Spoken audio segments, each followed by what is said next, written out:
Sudden death, अचानक मृत्यु, ये एक अजीबोगरीब फिनोमेना देखा गया है पिछले कुछ महीनों में, जो मानव इतिहास में पहली बार हुआ। हंसते खेलते, गाते गाते, डांस करते हुए, जिम करते हुए, गाड़ी चलाते हुए, हवाई जहाज चलाते हुए, शादी रचाते हुए, यंगस्टर्स या अपेरेंटली हेल्दी पीपल जिनका कोई मेडिकल हिस्ट्री नहीं है, ऐसे लोग अचानक मर रहे हैं। आप भी जरा ध्यान से सोचिए, आपके आसपास ऐसे बहुत सारे केसेस होंगे जो apparently without any reason they just died suddenly. ये क्यों हो रहा है? पिछले कुछ महीनों में ऐसा क्यों देखा जा रहा है? ये सवाल काफी लोगों के दिमाग में था, लेकिन अब इसका जवाब बहुत ही क्लियर हो गया है। चाहे इजरायली ट्रायल की बात करें, जर्मन ट्रायल की बात करें, थाईलैंड की स्टडी की बात करें, यूके की स्टडी की बात करें, यूएस की स्टडी की बात करें, ये सारे स्टडीज जो आप स्क्रीन में देख रहे हैं, इन सारे स्टडीज के नतीजे यही कहते हैं, ये है सिर्फ और सिर्फ the side effect of Covid vaccine. वो जो कोविड के 2 डोजेस आपने लगाए हैं, उसी के साइड इफेक्ट हैं।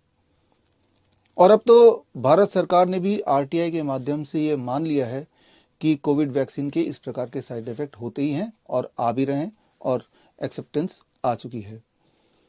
इसके बारे में और अगर डिटेल में आपको जानना है तो ये किताब Cure@0 Volt, ये किताब में पेज नंबर 22-23 ऑनवर्ड्स आप पढ़ेंगे तो आपको थोड़ा सा और डिटेल मिल जाएगा। स्क्रीन पे दिए हुए लिंक में जाके ये किताब आप डाउनलोड कर सकते हैं या ऑनलाइन आप पढ़ सकते हैं, फ्री एक्सेस है इस किताब का। तो जैसे ही आपने ये सुना कि भाई ये तो 2 डोज लगाने के साइड इफेक्ट है कि लोग अचानक मर रहे हैं, तो सवाल दिमाग में आता है, खास तौर पे उनके दिमाग में जिन्होंने कोविड वैक्सीन लगाया। कहीं ऐसा तो नहीं कि मैं भी अचानक मर जाऊंगा, अचानक हार्ट अटैक आ जाएगा? क्या कोई ऐसा तरीका है जिससे हम प्रिडिक्ट कर पाए कि हमें हार्ट अटैक आने वाला तो नहीं है कुछ दिनों में, कुछ महीनों में? या अभी हमारे हार्ट की स्थिति क्या है, क्या हम प्रिडिक्ट कर सकते हैं? क्या ऐसा कोई डायग्नोस्टिक टूल है? देखिए, श्योर शॉट तो हम कुछ नहीं कह सकते, मेडिकल साइंस में कोई भी चीज श्योर शॉट कभी कही नहीं जाती। लेकिन हाँ, अभी तक की जो अंडरस्टैंडिंग है ह्यूमन बॉडी के बारे में, उस अंडरस्टैंडिंग से कुछ ना कुछ निष्कर्ष निकाल सकते हैं। यहां मैं बात कर रहा हूं Nobel prize winning science circadian rhythm की, बॉडी क्लॉक। आप अगर अपने बॉडी क्लॉक को समझ लें तो उससे आपको अंदाजा, हिंट मिल सकता है कि भविष्य में आपकी हेल्थ कैसे रहने वाली है, भविष्य में आपको हार्ट अटैक, कार्डियक अरेस्ट वगैरह आने वाला है कि नहीं, या फिर आपका किडनी फेलियर वगैरह उस दिशा में आपकी बॉडी बढ़ रही है कि नहीं। इस बात को समझने के लिए कि बॉडी क्लॉक होता क्या है, किस तरह से काम करता है, एक छोटा सा उदाहरण दे रहा हूं। मान लीजिए आपके पास कार है, कार के 4 पहिए होते हैं, आपको पता है 4 में से 3 पहिए घिसे हुए हैं और 1 पहिया बिल्कुल नया है। आपको यह पता है कि 4 में से अगर 1 पहिया का शेप एंड साइज अलग हो थोड़ा भी, तो कार का जो रिदम है वो बिगड़ जाएगा या बिगड़ जाता है। और रिदम के बिगड़ने से उसका इफेक्ट इंजन पे पड़ेगा, क्लचेस पे पड़ेगा, गियर पे पड़ेगा, ब्रेक पे पड़ेगा, लगभग हर पार्ट पे पड़ेगा। और हो सकता है जिसकी वजह से वियर एंड टियर होने लगे और एक दिन सडनली कार ब्रेकडाउन मोड में आ जाए, और तब आपको पता चलेगा कि कुछ ना कुछ गड़बड़ हुआ है। तो कार का रिदम में रहने के लिए जरूरी है कि चारों के चारों टायर एक जैसे हों, चाहे चारों के चारों टायर घिसे भी हों, लेकिन घिसे भी एक जैसे ही हों, तो वो रिदमिक वे में वो चलेगा। सिमिलरली हमारे बॉडी का भी एक रिदम है जिसे कहते हैं सर्केडियन रिदम, या सिंपल भाषा में बोलते हैं बॉडी क्लॉक। ये बॉडी क्लॉक धीरे धीरे बिगड़ता रहता है, और जब बिगड़ता रहता है तो आप बीमार पड़ते रहते हैं। यही बॉडी क्लॉक को अगर दोबारा धीरे धीरे सेट कर दें तो बीमारी भी धीरे धीरे रिवर्स हो सकती है। यही है 2017 का नोबेल प्राइज विनिंग साइंस। तो ये बॉडी क्लॉक से, खास तौर पे सर्केडियन रिदम और ब्लड प्रेशर से आप अंदाजा लगा सकते हैं कि आपकी हार्ट की हेल्थ भविष्य में किस प्रकार होने वाली, किस दिशा में वो जा रही है। ब्लड प्रेशर की बात करते हैं तो हमारे ब्लड प्रेशर पूरे दिन भर 24 घंटा एक जैसा नहीं रहता, ना ही रहना चाहिए। ब्लड प्रेशर एक रिदमिक वे में बढ़ता घटता रहता है। फॉर एग्जाम्पल, सुबह करीब 9-10 बजे हमारा ब्लड प्रेशर पूरे 24 घंटे में से वो एक टाइम है जब पीक पे रहता है, हाईएस्ट पॉइंट पे। और ठीक उसके 12 घंटे बाद रात को 9-10 बजे या 11-12 बजे वो बिल्कुल लोएस्ट पॉइंट पे रहता है। ये जो डिफरेंस है, ये डिफरेंस बहुत इंपॉर्टेंट है। ये डिफरेंस होना बड़ा जरूरी है आपके हार्ट के हेल्दी तरीके से काम करने के लिए। फॉर एग्जाम्पल, मान लीजिए मेरा ब्लड प्रेशर इस वक्त सुबह के 9 बजे 10 बजे करीब 140/90 है, तो रात को इसी समय 9-10 बजे 11-12 बजे 120/80 एटलीस्ट 10 से 20% नीचे होना ही चाहिए। अगर ऐसा है, ये डिफरेंस है, तो समझ लीजिए आपका हार्ट ठीक काम कर रहा है, आपका circadian rhythm of blood pressure is okay.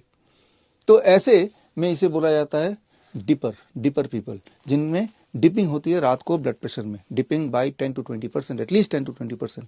लेकिन कुछ लोग ऐसे हैं जिनका रात का ब्लड प्रेशर या तो सेम रहता है दिन वाले ब्लड प्रेशर के बराबर या उससे भी ज्यादा रहता है। These are known as non dipper kind of people.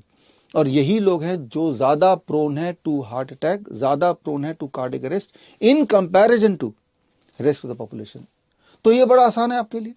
आप simply what you can do, आप ब्लड प्रेशर मॉनिटर लेंगे, सुबह चेक करेंगे और एक बार रात को सोने से पहले चेक करेंगे, और उससे 2-3 दिन चेक कीजिए, क्योंकि एक दिन के रिजल्ट पे आप निर्भर नहीं हो सकते, और उसको एवरेज कर लीजिए तो आपको लगभग आइडिया हो जाएगा कि आप डिपर वाले लोगों में आते हैं या नॉन डिपर वाले लोगों में आते हैं। नॉन डिपर मतलब जिनका ब्लड प्रेशर रात वाला या तो सेम है या फिर उल्टा थोड़ा ज्यादा है, नॉन डिपर। तो जो नॉन डिपर वाले लोग हैं इनमें ज्यादा चांसेस है कि उनको कार्डियक अरेस्ट आ जाए, हार्ट अटैक हो जाए, कोई कार्डियोवास्कुलर इवेंट होने के ज्यादा चांसेस हैं। तो अब एक सवाल ऑटोमेटिकली आता है कि इसके लिए क्या करें। एक तो थोड़ी सी अपनी नॉलेज आप थोड़ा और बढ़ा सकते हैं, जो स्क्रीन पे दिए हुए ये रिसर्च पेपर इसे पढ़ेंगे तो बड़ा इंटरेस्टिंग है, आपको समझ आ जाएगा कि ये फिनोमिना क्या है। तो अब समझना आपके लिए आसान है कि करना क्या है, व्हाट टू डू, ताकि हम अपना ब्लड प्रेशर रात वाले को डाउन ला पाएं इन कंपैरिजन टू दिन के ब्लड प्रेशर के लिए।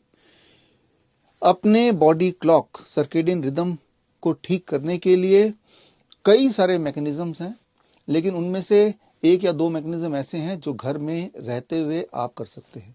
उनमें से एक मैकेनिज्म का नाम है टाइम एज मेडिसिन। आप एक काम कीजिए, अगले 10 दिन 15 दिन के लिए आप अपने टाइम ऑफ ईटिंग को 8 घंटे के ब्रैकेट में रखिए, 10 AM to 6 PM या 11 AM to 7 PM या 9 AM to 5 PM, कि भाई 8 से 10 घंटे के ब्रैकेट में, या प्रेफरेबली 8 घंटे के ब्रैकेट में ही मैं खाऊंगा और 16 घंटे के ब्रैकेट में मैं नहीं खाऊंगा। That is the best thing. 8 घंटे के ब्रैकेट में मैं खाऊंगा और 16 घंटे में नहीं खाऊंगा।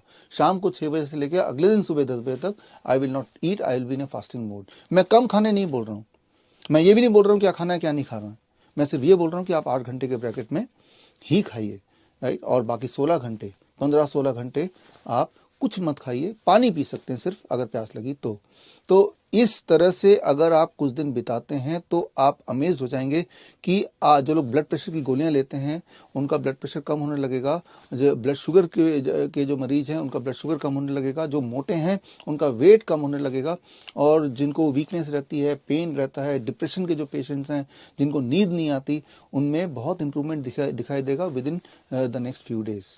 ओनली आपने एक चेंज किया कि I eat within the bracket of 8 hours, और 15 दिन के अंदर जब आप देखेंगे कि आपका पेन चला गया, आपको नींद अच्छी आने लगी, तो आप अपना जो ब्रैकेट ऑफ टाइम है वो थोड़ा बढ़ा सकते हैं। चलो 10 घंटे कर दिए, 12 घंटे भी कर दिए, कि आप ऐसे कर लेंगे कि भाई 7 AM to 7 PM मैं खाऊंगा and 7 PM to next day 7 AM मैं कुछ भी नहीं खाऊंगा।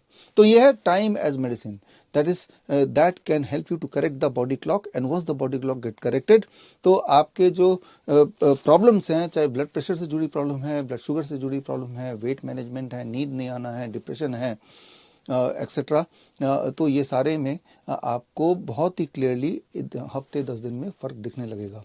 ठीक इसी तरह से एक और सेटिंग आप कर सकते हैं घर बैठे ही, that is light dark cycle के रिदम को आप ठीक कर सकते हैं। इस वक्त मैं जब ये शूट कर रहा हूँ तो ये दिन है, लेकिन मैं इस स्टूडियो में हूँ जहाँ की लाइट थोड़ी सी कम है, करीब यहाँ का जो लाइट है उसको मैंने मेजर किया था, लगभग 100 लक्स ऑफ लाइट से 300 लक्स ऑफ लाइट, जबकि अभी मैं बाहर चले जाऊँ सनलाइट देखूँ तो वो 1 लाख लक्स ऑफ लाइट है।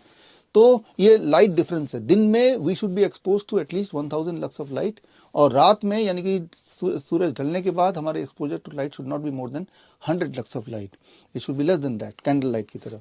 लेकिन इसका उल्टा कर दें कि रात को हम फेसबुक देख रहे हैं, वीडियो देख रहे हैं, टेलीविजन देख रहे हैं, अपने लक्स ऑफ लाइट को बढ़ा रहे हैं, और सुबह डिम लाइट में हम काम कर रहे हैं, हमारे एक्सपोजर टू लाइट उसको घटा रहे हैं, और धूप से भी हम अलग जा रहे हैं। तो लाइट डार्क साइकिल जो है वो जैसे बिगड़ने लगता है तो आपका बॉडी क्लॉक बिगड़ने लगता है, और बॉडी क्लॉक बिगड़ने लगता है तो इससे नींद आने में दिक्कत आती है। रात को कई बार आप जगते हैं, and that all aggravates the distraction and disturbance in the body clock. तो ये छोटी छोटी बातें हैं, ये छोटे छोटे बदलाव है जो आपको अपने लाइफस्टाइल में करने हैं और इसके रिस्पॉन्स, इसके रिजल्ट हफ्ते 10 दिन 15 दिन में क्लियर कट दिखने लग जाएंगे। लेकिन आप में से वो लोग जो बहुत क्रॉनिक पेशेंट हैं, सालों साल से बीमार हैं, इंसुलिन डिपेंडेंट पेशेंट हैं, किडनी फेलियर पेशेंट हैं, ट्यूमर ग्रोथ है, कैंसर है, इस तरह के जो दिक्कत वाले पेशेंट्स हैं, उनमें कुछ और मैकेनिज्म हमें ऐड करने पड़ेंगे उनके बॉडी क्लॉक को ठीक करने के लिए, जैसा कि हम अपने हॉस्पिटल में करते हैं। और वो मैकेनिज्म क्या है? हॉट वाटर इमर्शन है, पंचकर्मा है, जीरो वोल्ट थेरेपी है, DIP डाइट है, सर्केडियन टाइम लाइन है, लाइट थेरेपी जो मैंने आपको बताया, और लिविंग वाटर थेरेपी। तो ये सारी चीजें भी जब ऐड ऑन हो जाती है तो जो मुश्किल से मुश्किल बीमारियां हैं, जो क्रॉनिक बीमारियां हैं, वो भी ठीक होने लगती हैं, जो हम अपने 72 आवर क्योर प्रोग्राम में करते हैं। अब अगला जो हमारा 72 आवर क्योर प्रोग्राम है वो है 17th, 18th और 19th फरवरी 2023, और ये है हिम्स दिल्ली NCR में। हिम्स मतलब hospital and institute of integrated medical sciences, और इसका जो नया ब्रांच हमने खोला that is in Delhi NCR road में, मेरठ रोड में है, तो यहाँ पे ये है। और ये है एशिया का सबसे बड़ा integrated medicine hospital with more than 1000 bed. तो आप में से वो लोग जो मेरे निगरानी में रह के, मेरे को डॉक्टर की टीम की निगरानी में रह के 3 दिन रहते हुए अपने बॉडी क्लॉक को करेक्ट करने की ट्रेनिंग लेना चाहते हैं, करेक्ट करते हुए देखना चाहते हैं, और साथ में अकॉर्डिंगली हमारी टीम ऑफ डॉक्टर्स आपको पूरी तरह मॉनिटर करेंगे, आपके ब्लड शुगर को पूरी तरह मॉनिटर करेंगे। उसके लिए एक स्कैनर होता है जो आपको लगातार मॉनिटर करता है, every 15 minutes it takes the recording. तो आपका वेट किस दिशा में जा रहा है, आपका पेन का स्केल किस दिशा में जा रहा है, आपकी नींद का डेप्थ कैसा जा रहा है, ये सारी चीजें हम मॉनिटर करते हैं 72 आवर्स में। और अकॉर्डिंगली इन सारे जो टेक्निक्स हैं, ये सारे टूल्स हैं, इनको हम अकॉर्डिंगली मॉडिफाई करते हैं या कस्टमाइज करते हैं आपके नीड के अकॉर्डिंग। और साथ में जब आप घर जाने लगते हैं तो एक किट स्पेशलाइज देते हैं बेस्ड ऑन आपकी नीड, और ताकि ये जो आपने यहाँ पे किया उनमें से जो सबसे जरूरी चीजें हैं वो घर पे भी आप परस्यू कर पाएं, so that you become your doctor. तो आप में से वो लोग जो 17th, 18th, 19th को मेरे साथ जुड़ना चाहते हैं और ये रेजिडेंशियल कैंप में हॉस्पिटल में आके 3 दिन हमारे साथ बिताना चाहते हैं, तो उनको पहला काम ये करना है कि ये जो लिंक है bishrup.com/72hours, इस लिंक में जाके अपने मेडिकल कंडीशन के बारे में, अपने बारे में सब कुछ भरना है। तो उसको पढ़ के मैं और मेरी मेडिकल टीम ये तय करेंगे कि क्या हम आपको कुछ बेनिफिट कर पाएंगे, और अगर तो हाँ, तो आपकी जो प्रोटोकॉल है बॉडी क्लॉक को ठीक करने की जो बिगनिंग है वो अभी से हो जाएगी। मतलब ये कि कई सारी चीजें जो घर पे आप कर सकते हैं, जैसे मैंने बताया अभी थोड़ी देर पहले, वो सारी मॉनिटरिंग अभी से शुरू हो जाएगी, ताकि जब तक आप हमारे कैंप में आए तब तक काफी हद तक आप ऑलरेडी ठीक हो चुके हों। तो आप में से वो लोग जो मुझसे जुड़ना चाहते हैं, कैंप में आना चाहते हैं, they can fill this form और they can contact me through WhatsApp और through call at this number. तो मैं उम्मीद करता हूँ कि हम लोग बड़ी जल्दी जुड़ेंगे और we become our own doctor. All the best. Jai Hind.